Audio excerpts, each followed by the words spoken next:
मेरी जीजियों, मेरे जीजाओं, मेरी बेटियों, बेटाओं, मेरी माताओं, मेरे बुजुर्ग माता पिता तुल्य आप सब विराजमान हो। मैं निवेदन करूं आप सब से, भव सागर बहुत गहरा है, संसार सागर बहुत गहरा है। इस पूरे संसार सागर में आज के समय में किसी को समझना बहुत कठिन। कुत्ते को देखकर समझ जाओगे कि कुत्ता काटने वाला है, बोलो सही है कि गलत है। सांप को देखकर समझ जाओगे कि सांप डसने वाला है। शेर को देखकर समझ जाओगे कि शेर आक्रमण करने वाला है। चीते को देखकर समझ जाओगे कि ये चीता आया है, ये हमें खा जाएगा।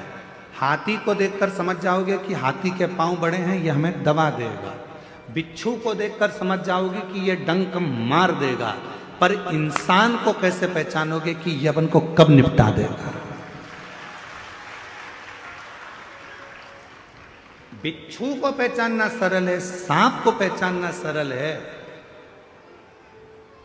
शेर को पहचानना सरल है, कुत्ता को पहचानना सरल है।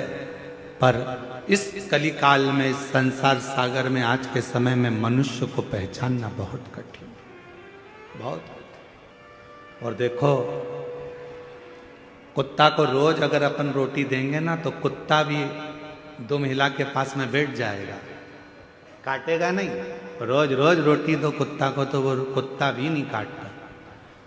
लोग कह देंगे वो काट खाएगा, नहीं नहीं वो अपना पालतू है, वो नहीं काटेगा, वो नहीं काटेगा, पालतू है। कुत्ता को रोज रोटी देंगे तो वो कुत्ता काटता नहीं है। पर आज का संसार ऐसा हो गया कि पूरी जिंदगी आपने किसी को दे दी, पूरा धन आपने किसी को दे दिया, पूरी प्रॉपर्टी आपने किसी को दे दी, उसके बाद भी लोग काटने को तैयार बैठे हैं, आपको नुकसान पहुंचाने को तैयार।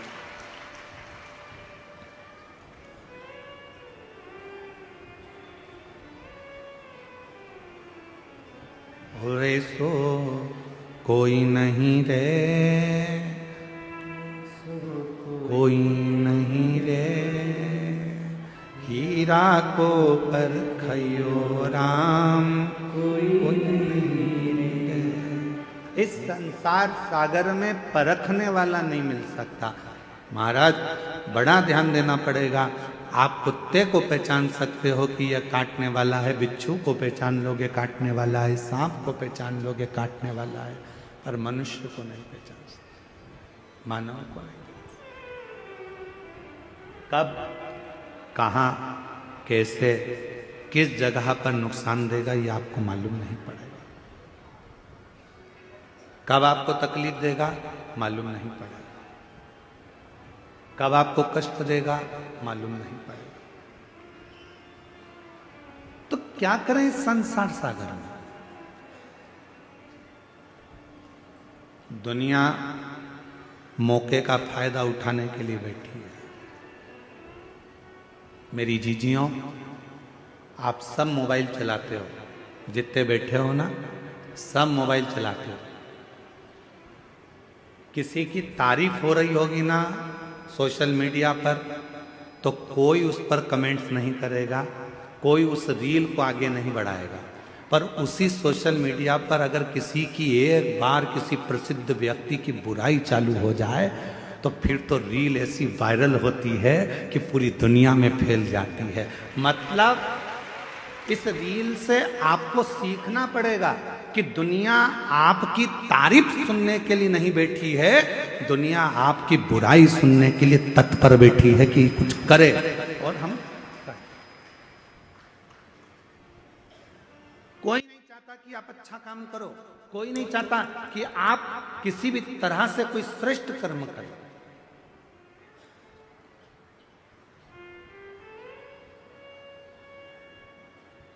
गौ माता के जो रक्षक हैं, गौ माता की जो सेवा में लगे रहते हैं, राष्ट्र की जो सेवा में लगे रहते हैं, सनातन धर्म को आगे बढ़ाने में लगे रहते हैं, सनातन धर्म को मजबूत करने में लगे रहते हैं, दुनिया के लोग उसी की बुराई में लगे रहते हैं। जितेंद्र जी, दुनिया की रीति है, आप तो इस क्षेत्र में रहते हैं तो आपको ज़्यादा मालूम होगा कि जो सनातन को आगे बढ़ा रहा है जो धर्मांतरण को रोक रहा है या किसी भी तरह से वो गौ माता की सेवा कर रहा है, तो दुनिया के लोग उसी के पीछे पकड़कर उसी की टांग खींचकर उसी को नीचे गिराने में लगे रहते हैं। ये रीत है। आप देखना जितेंद्र जी, हम तो कथा करके चले जाते हैं, पर लोगों के स्मरण में वो चीज रहती है, बैठे वो स्मरण में। कोई अच्छी रील तुम्हारे सामने आएगी मोबाइल पर, किसी की तारीफ आ गई, उसने इतना अच्छा काम किया, कोई उस रील को आगे नहीं बढ़ाएगा। पर किसी बहुत प्रसिद्ध व्यक्ति की अगर कोई ने एक बार निंदा लिख दी, बुराई लिख दी, तो लोगों ने उस रील को वायरल करना प्रारंभ कर दिया। काकी जी देखो उनके बारे में क्या बोल रहे हैं, चाचा जी देखो वो महाराज के बारे में क्या बोला गया, काका जी देखो उनके बारे में क्या बोला गया। वो रील ऐसे वायरल होती है, ऐसे वायरल होती है। क्यों? क्योंकि दुनिया बैठी केवल तुम्हारी बुराई सुनने के लिए है, दुनिया बैठी केवल तुम में बुरा देखने के लिए है। पर शिव पुराण की कथा कहती है कि दुनिया के लोग कुछ भी कहें, शंकर भगवान को लोग शब्दों पर शब्द कहते रहे थे। ध्यान देना, भगवान देवताओं ने भी शिव जी को नहीं छोड़ा, खुद के ससुर ने भी शंकर भगवान को नहीं छोड़ा, दक्ष प्रजापति ने भी शंकर भगवान को अपशब्द पर अपशब्द कहे। साड़ू भाई था कामदेव, उसने भी नहीं छोड़ा। सती की बहन थी रति, कामदेव की पत्नी, उनने भी कहने में नहीं छोड़ा। जितने भी रिश्तेदार थे, जितने भी कुटुंबी थे, जितने भी लोग थे, सबने शंकर भगवान को अपशब्द किया। उसके बाद भी शिवजी ने किसी का बुरा नहीं करा और देवताओं के हित के लिए विष पी गए और नीलकंठधारी बन गए। किसी के लिए मेरे भोले बाबा ने, किसी के लिए मेरे शंकर भगवान ने एक शब्द भी नहीं कहा, क्योंकि शिव जी को मालूम था कि बोलकर बुरा होने से अच्छा है कि जो विष है ये देवता पिएंगे, संसार के लोग इसको ले लेंगे और बर्बाद हो जाएंगे। इस विष को मैं पी लेता हूं और भगवान नीलकंठधारी हो गए। देवता केवल देवता रह गए और मेरे शंकर भगवान विष पीकर, देवता अमृत पीकर देवता रह गए, पर मेरे शंकर भगवान विष पीकर देवों के भी देव महादेव, देवों के भी देव महादेव। इसीलिए उनको बड़ा देव कहते हैं, इसलिए उनको बूढ़ा देव कहते हैं, इसलिए उनको घर का बुजुर्ग देव कहते हैं। अर्थात बूढ़ा देव का मतलब क्या होता है कि जो सारे संसार का सबसे वृद्ध हो, जो सारे संसार का पूजनीय हो, जो सारे संसार जिसको पूजता हो, दुनिया का हर व्यक्ति जिसकी आराधना करता हो, वो देव अधिदेव महादेव बूढ़ा देव के रूप में पूजाते हैं।